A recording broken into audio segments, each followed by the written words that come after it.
Prince Harry got slapped by Mr. Jonathan Sacerdoti after the Duke boasting over his strange claim on Twitter CEO, Jack Dorsey, about the US Capitol Hill riots the day before they happened, all over the media, as it is highly embarrassing for the Queen, a royal commentator has suggested. Speaking to Wired, the Prince said, "I warned Jack that a coup was being staged on the day before, Jan 5, and I haven't heard from him since." The Capitol Hill riots saw far-right activists violently storm the U.S. Capitol building on January 6. Mr. Jonathan Sacerdoti, who is a regular commentator on Sky News as well as a contributor to The Spectator, suggested Queen Elizabeth was likely to take a dim view of her grandson's latest foray into the world of public affairs. Mr. Sacerdoti told Express.co.uk, "I think it's interesting that he said he was in direct contact with Jack Dorsey, giving him political advice. There's been criticism of Meghan for getting involved in politics, and now we are seeing the possibility that Prince Harry himself has been getting involved." He added, "I think that the idea that he is some sort of political advisor is interesting." What's also quite interesting is that he says that that's the last time he ever heard from Jack Dorsey. "I'm not sure why they would be taking political advice or even business advice from Prince Harry." Mr. Sacerdoti said it was definitely strange for the Prince to be offering opinions about US politics and the role of Twitter, given the Queen's convention of refusing to get involved in politics, which she has adhered to throughout her 70-year reign.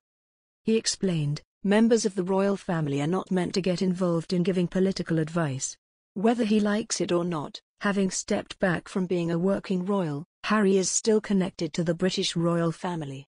And it is still potentially highly embarrassing for them for that sort of thing to be out in the public." Mr. Sacerdoti said, "As ever with Harry, it's not clear why he would be a particularly useful advisor on that issue anyway. I understand that he and Meghan think they are influential people in these discussions, and they think that because they feel that social media and traditional media have negatively impacted their own lives and that they speak from a position of experience in that respect. I understand all that. But I don't necessarily think that leaves them particularly well qualified to discuss politics and Twitter. Especially not in the context that he was mentioning." The conversation with Wired, which saw Harry discuss the perils of misinformation on the internet, was part of their Wired event. The event saw high-profile figures discuss how to build a better future. Harry said, "Misinformation is a global humanitarian crisis. I lost my mother to this self-manufactured rabidness.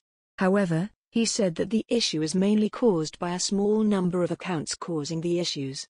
He said, more than 70% of the hate speech about my wife on Twitter can be traced to 50 accounts. This comes after data analysis firm Bot Sentinel investigated the source of online hatred aimed at the Duchess of Sussex, finding that 70% of the original hate content came from just 55 Twitter accounts." Speaking about the riots in January, the BBC's disinformation specialist, Mariana Spring, said that the riots could be traced back to Twitter. She said, "President Trump, on his own Twitter feed, amplified and suggested that this election was going to be rigged, that there was going to be fraudulent voting.